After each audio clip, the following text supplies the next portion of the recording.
Capítulo 4. Los preparativos. Pasó el tiempo, Manuel no volvió a ir a aquellos rituales, pero aquello de viajar a Perú no salió de su pensamiento, con el transcurso de los días solo se hizo más presente, se volvió una obsesión. No podía sacar la idea de su cabeza. Tenía que vivir esa aventura. Se visualizaba caminando al lado de la carretera con su perrita Capuchino, cargando la mochila con el sleeping enrollado, un sombrero de explorador, un short con bolsas y unos zapatos de trabajo. Empezó a pasar horas, muchas horas viendo videos en internet de viajeros, los llamados mochileros. En dichos videos las personas contaban sus andanzas, daban consejos y compartían información histórica. Devoró relatos de viajes por México, Centro y Sudamérica, y Europa. Todas le parecían extraordinarias, de ensueño. Él estaba seguro de que la suya sería mejor, iría acompañado de su amada Capuchino, la cual permanecía a su lado todo el tiempo. Podría decirse que la perrita vio todos los videos también. Una de las mochileras aconsejaba que previo a iniciar el viaje, era recomendable empezar a vivir solo en un rincón de tu casa o departamento, esto para acostumbrarse al estilo minimalista, con lo menos posible. Ni tardo ni perezoso Manuel aplicó el consejo, se instaló en una esquina del cuarto, ahí puso un tendido y se propuso no utilizar el resto de la casa. Por semanas. En ese rincón, preparaba su comida, dormía y planeaba. Elaboró una lista de todas sus pertenencias y las puso en venta. Era como si no pensara regresar, porque incluyó todo: bicicleta, kayak, jeep, ropa, etc. Ofreció por medio de páginas de internet los artículos y directamente a amigos y conocidos. Los precios eran de remate, así que en muy poco tiempo casi no le quedaba nada y contaba ya con efectivo para iniciar su aventura. Por las tardes de estos días de preparación salía a dar largos paseos caminando acompañado siempre de su perrita Capuchino. Ese animalito tenía la sangre liviana, a cuanta persona se encontraba le agradaba, se acercaban a ella para hacerle una caricia. Y Capuchino se dejaba querer. Cuando la hora de salir a caminar estaba llegando y Manuel estaba absorto en sus pensamientos o preparativos, Capuchino se acercaba a él, lo miraba y luego se encaminaba a la puerta de salida de la casa. Repetía esta operación hasta que su amo entendía que ya era la hora de la caminata vespertina. A diario su madre trataba de comunicarse con Manuel. Cuando éste le atendía la llamada escuchaba la misma súplica: «No te vayas, ¿a qué te vas?», pero él no entendía razones y al parecer tampoco. Sentía empatía ante el sufrimiento que ella estaba pasando. Él solo quería ser feliz, vivir su sueño. Las discusiones con sus hermanos también eran cotidianas por los mismos motivos. Trataban de hacerle ver que aquello era irresponsable, que ya era un adulto. Todo aquello solo alimentaba sus ansias de iniciar el viaje y alejarse. Cuando no pensaba en él, en Capuchino o en los preparativos, solo tenía pensamientos negativos hacia su familia. No lo podía evitar. Sentía resentimiento, creía que le habían robado el dinero de su padre, que querían quitarle su libertad. Todos esos sentimientos se disipaban cuando se daba cuenta de que Capuchino lo miraba fijamente con su tierna carita color café con leche. Capítulo 5. El entrenamiento. Después de unas semanas ya había vendido casi la totalidad de sus pertenencias. Una de las cosas que no había podido acomodar era su kayak, donde en algunas ocasiones había remado junto con Capuchino. Optó por dejarlo encargado con su amigo que le había comprado el jeep. Confió que le daría un buen uso y si algún día regresaba podría usarlo de nuevo. Al llevar el kayak a la casa de su amigo y platicarle del plan, recibió, como de todas las personas a quienes se lo confiaba, solo comentarios negativos: «Estás loco, es muy peligroso, ¿cómo no te pones a chambear?». Pero poco a poco se estaba haciendo inmune. Ya no le importaba la opinión ajena. Su amigo, al ver que Manuel no iba a cambiar de pensamiento a pesar de los comentarios y consejos de sentido común, empezó a preguntarle sobre su equipo de camping y al ver que no contaba con nada, Le dio un norte de lo que necesitaría para poder pasar las noches a la intemperie cuando no encontrara refugio. Como agradecimiento por dejarle el kayak, le regaló una casita de campaña y un pequeño kit de supervivencia, pero le seguía haciendo falta una mochila adecuada y un sleeping bag. Manuel pensó que ir hasta Nogales, Arizona, o Tucson en busca de una mochila sería una buena aventura y un entrenamiento. Lo haría al día siguiente. Decidido, durante la caminata de la tarde pasó por una gran tienda departamental. Por pura curiosidad entró para ver si vendían equipo de camping. De lo que él ocupaba solo encontró la bolsa de dormir, sleeping bag. Con alevosía, premeditación y ventaja, y una sonrisa, pensó, lo compro a crédito y no lo pago. ¿Dónde me van a encontrar? Ya en casa, al sacarlo de la bolsa, vio que era muy pequeño para él, pero ya no alcanzaba a devolverlo ese día. La siguiente mañana dejó agua y comida para que Cappuccino pudiera pasar todo el día sola en casa. Se fue caminando a la central de autobuses y compró el boleto más económico y próximo a salir rumbo a la frontera norte. Tuvo que esperar horas a que el autobús saliera y muchas más horas para poder estar en Nogales, pues el tiempo de espera en los retenes de revisión fue extraordinariamente largo.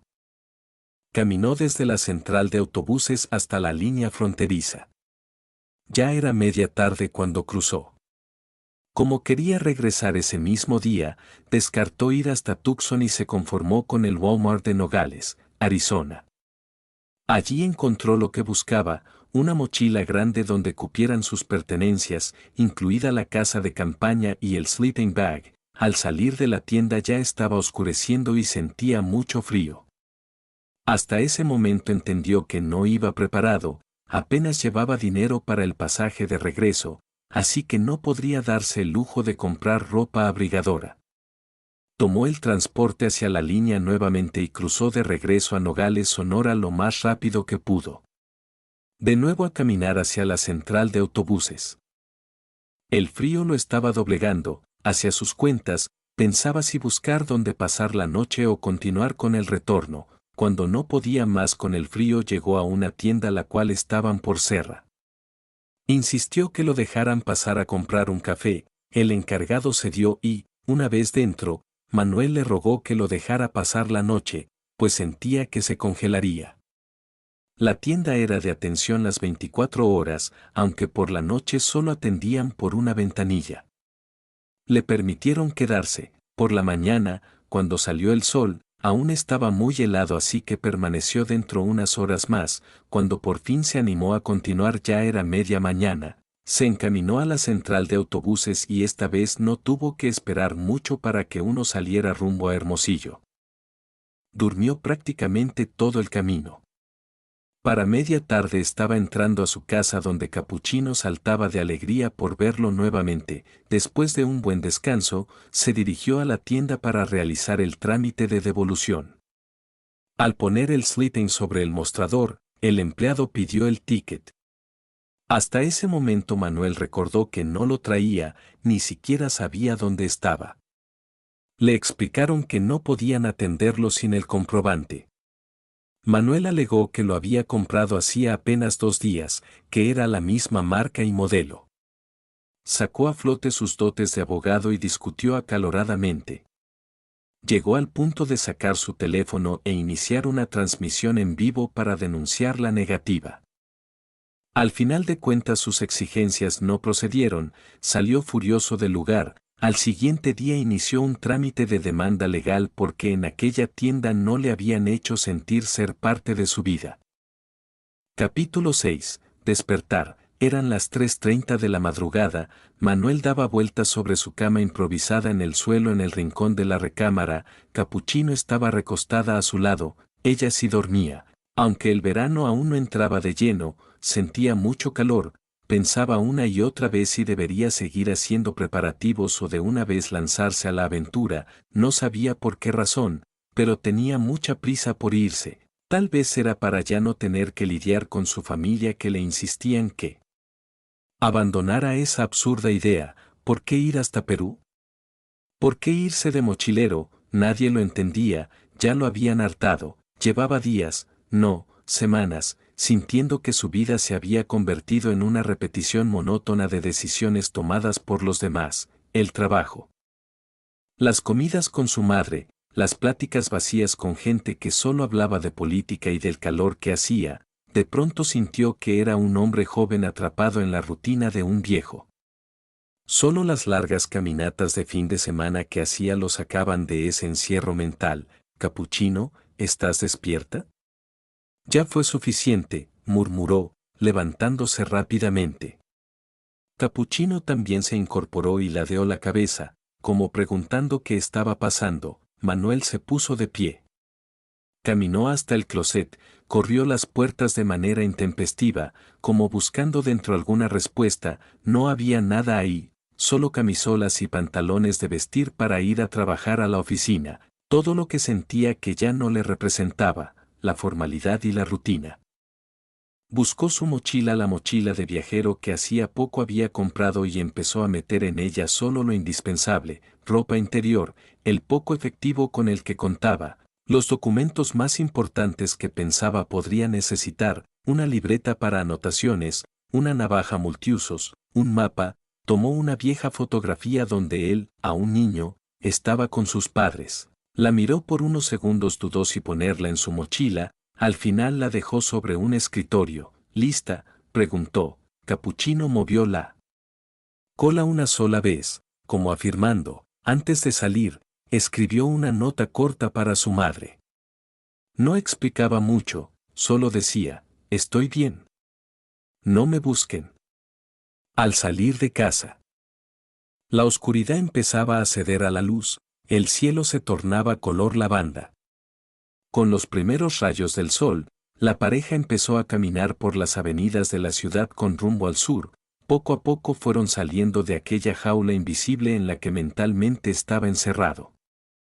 El primer día todo fue emoción y euforia, aunque cansado iba contento, caminando por un lado de la gran carretera rumbo al sur. Las horas del día con más calor sí que le bajaban el ánimo y la energía, pero bastaba con sentarse bajo la sombra de un mezquite por un buen rato para recuperarse. Estaba sucediendo, por fin había iniciado con su gran aventura. Habían pasado 3 días desde que salieron de la ciudad de Hermosillo. 3 días bajo el sol implacable de Sonora. El primero de estos días todo fue adrenalina. El segundo, duda. El tercero, silencio. Todo el tiempo habían estado caminando por un lado de la carretera federal 15, el contacto con otras personas fue casi nulo. Por el momento sentía que así estaba bien, que no lo necesitaba. Sus pláticas con Capuchino eran placenteras y era todo lo que necesitaba. El primer aventón lo consiguió por la carretera que es el libramiento de Guaymas. Un trailero de Sinaloa que se había detenido a pasar al baño y después fumar un cigarro le sacó plática. No parecía sorprenderle mucho que viniera. Caminando, al parecer en ese oficio de manejar en carretera era común ver a personas viajando así. El güero, así le llamaban al trailero, le ofreció llevarlo por un tramo. Manuel aceptó gustoso, pues ya se sentía muy cansado de caminar. Se notaba que el güero tenía muchas ganas de platicar, pues no paró de hablar. Manuel, en cambio, tal vez por el cansancio o porque no le apetecía nocharlo mucho, solo se limitaba a contestar. Quizás por esa actitud de Manuel fue que en la localidad de Fundición, una pequeña población entre Ciudad Obregón y Navojoa, le dijeron: «Hasta aquí te puedo dar raite». «¿Tas loco, compa? Que Dios te bendiga», dijo el güero antes de arrancar su camión. Parado a la orilla de la carretera, con Capuchino a su lado, Manuel volteó para el rumbo de donde venía. Para donde seguía el sentido de la carretera, dio un giro de 180 grados para descubrir que había una tercera opción de camino. Preguntó a una de las personas que vendían sandías en un puesto de los que están a los costados de la carretera: «¿Es la libre? También te lleva a Navojoa sin pagar la caseta de cobro», respondió el vendedor. Manuel pensó un momento. Si bien su mayor deseo era llegar a Perú, tampoco tenía una agenda que seguir. No tenía prisa. «Vámonos por la libre, Capuchino». dijo en tono de melodía, levantó su mochila del sueldo, se la colgó de su espalda e iniciaron lentamente su caminar por una ruta hasta ese momento desconocida para él. La vegetación a los lados de este camino era muy seca. No se veían cerros, todo llano, el sol ya estaba calentando con ganas, el sudor corría por su frente a cada paso que daba, Capuchino llevaba la lengua de fuera. Se paraban a descansar en cada árbol o arbusto que les pudiera dar sombra. Su ropa estaba empapada de sudor, entendió que aparte del calor el ambiente estaba sumamente húmedo, por eso sentía tanto malestar. Por fin a lo lejos tras la reverberación de la carretera se vio un poco de color verde, caminó con más ganas, poco a poco se acercaron, era un pequeño poblado el cual se partía en dos por el cruce del camino. En una de las primeras casitas vio a una anciana que estaba sentada debajo de una ramada. Manuel se acercó a pedir un poco de agua. La señora lo vio de pies a cabeza. «Pásale, mijito, vienes muy asoleado», dijo mientras entraba a la casa. Regresó con un gran vaso de agua fresca. Manuel antes de tomar vertió una poca en la palma de su mano y le ofreció a Capuchino, después de las preguntas de regla: «¿De dónde vienes? ¿A dónde vas?», etcétera. La anciana le ofreció una taza de café. Manuel aceptó de la mejor manera. La señora volvió a entrar a su humilde casita, mientras los dos caminantes descansaban a la sombra de la ramada. Después de un rato, desde dentro de la casita se escuchó un grito de la señora: «Pásele a comer, mijo». Manuel no podía creer tanta amabilidad, pasó junto con Capuchino. Dentro estaba oscuro. No había luz eléctrica, a pesar que en la humilde vivienda no había cooler o abanico se sentía fresco, tal vez debido a las paredes de adobe. Sobre una vieja mesa de madera estaba servido un plato con frijoles y una taza de peltre azul con café negro, que emanaba un delicioso aroma a café recién colado. Manuel se sentó y tomó una cuchara para empezar a comer. En eso la señora salió de otro de los cuartitos, la cocina. Traía una servilleta de tela blanca bordada con tortillas de maíz recién calentadas. En ese momento cayó en cuenta que no había comido nada ese día ni el anterior, tantas emociones le habían hecho olvidarse de comer. Por supuesto que aquel plato de frijoles con café negro le supo como si estuviera comiendo un manjar. Para su fiel compañera también hubo tortillas con frijoles, las cuales devoró en un instante. Mientras reposaban la comida, de nuevo a la sombra de la ramada, la anciana le platicó que ella tenía un hijo más o menos de su edad, pero que hacía ya algunos años no sabía de él, se había ido a trabajar pa'l otro lado y ya no supo más, al igual como pasó con el trailero. Manuel habló poco, se limitó a escuchar, descansó hasta pasadas las 5 de la tarde. Antes de salir de casa, buscó en las bolsas de su sort y dejó sobre la mesa, sin que la anciana se diera cuenta, todo el efectivo que traía. No era mucho, pero de algo iba a servirle a la amable anfitriona.